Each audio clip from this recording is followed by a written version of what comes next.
Hello everyone, myself Namneet. Today I am going to explain about the active and passive tense. As everyone know that if we use the passive tense in our IELTS writing as well as speaking, we can get the good scores not only in writing but also in speaking.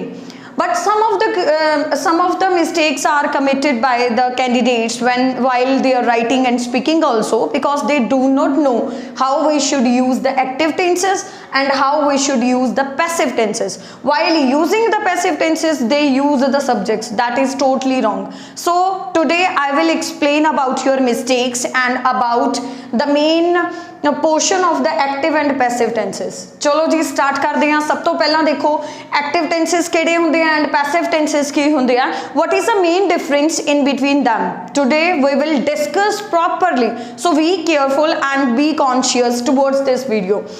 सो सब तो पहला आपां discuss करांगे active tenses. Active tenses हुंदे की आ जिहड़े independent हुंदे आ, जिहड़े की हुंदे आ अपने कोले independent,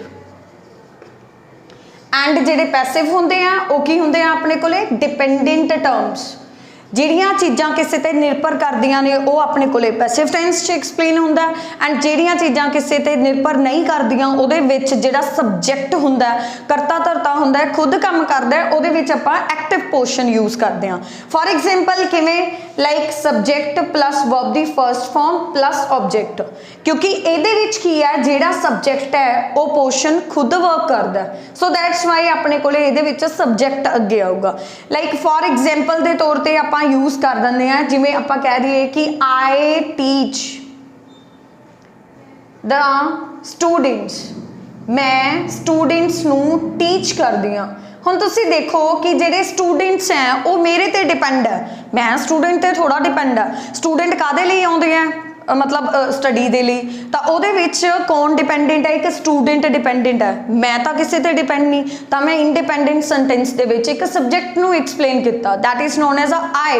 then after that we have a first form of verb, I teach the student. But passive side की होना चाहिए है, पैसिव वाला जिहड़ा पोर्शन है बेटा वो डिपेंडेंट पोर्शन है। डिपेंडेंट पोर्शन दे विच की हुंदा कि अपने कोले ऑब्जेक्ट मेन मोटिव है जिहड़ा वो अगे आऊगा, देन आफ्टर दैट अपने कोले की आऊगा इज एम आर, उस तो बाद की आऊगा अपने कोले वर्ब दी third form, then after that by, then फिर की आ जाऊगा अपने कोले सबजैक्ट आ जाऊगा।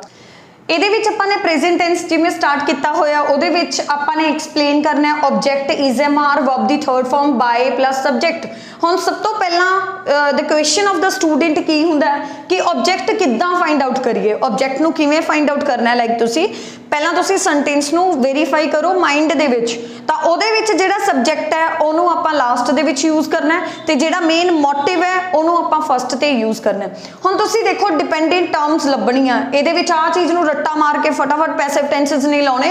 मैं थोनू पहला भी दसिया कि जेडे टेंसेस हैं without a definition it is not possible to write very well and to use the tenses and sentence formation in the sentence formation. ठीक है, तो ये विच की हुंदा है अपने कोले देखो आई टीच हो गया, फिर डिपेंडेंट टर्म्स की है सब स्टूडेंट्स, ये विच की हो जाऊगा द स्टूडेंट्स मेरे ते डिपेंड हो गए, मेरा ऑब्जेक्ट मेन हो गया।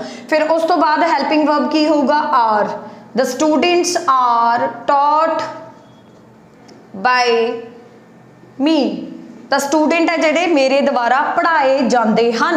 ਜਿਹੜੇ स्टूडेंट ਦੀ ਜਿਹੜੀ ਮੇਨ ਮਿਸਟੇਕ ਹੁੰਦੀ ਹੈ ਐਸੇਸ ਦੇ ਵਿੱਚ ਤੇ ਸਪੀਕਿੰਗ ਦੇ ਵਿੱਚ ਉਹ ਕੀ ਕਰਦੇ ਆ, ਇਹਦੇ ਵਿੱਚ ਜਿਹੜਾ ਡਿਪੈਂਡੈਂਟ ਟਰਮ ਹੈ ਉਹਨੂੰ ਆਪਣੇ ਸਬਜੈਕਟਸ ਦੇ ਵਿੱਚ ਯੂਜ਼ ਕਰਦੇ ਆ, ਤੇ ਰਾਈਟਿੰਗ ਦੇ ਵਿੱਚ ਇਹਨੂੰ ਕਿੱਦਾਂ ਯੂਜ਼ ਕਰਨਾ ਹੈ, ਆਪਾਂ ਨੇ ਆਬਜੈਕਟ ਪੋਰਸ਼ਨ ਅੱਗੇ ਲਾਣਾ ਹੈ, ਬਾਕੀ ਸਾਰਾ ਪੋਰਸ਼ਨ ਹੈ ਜਿਹੜਾ ਉਹ ਪਿੱਛੇ ਪ੍ਰੋਪਰ ਪੋਰਸ਼ਨ ਦੇ ਵਿੱਚ ਯੂਜ਼ ਕਰਨਾ ਹੈ। Some of the student also have some of the doubts.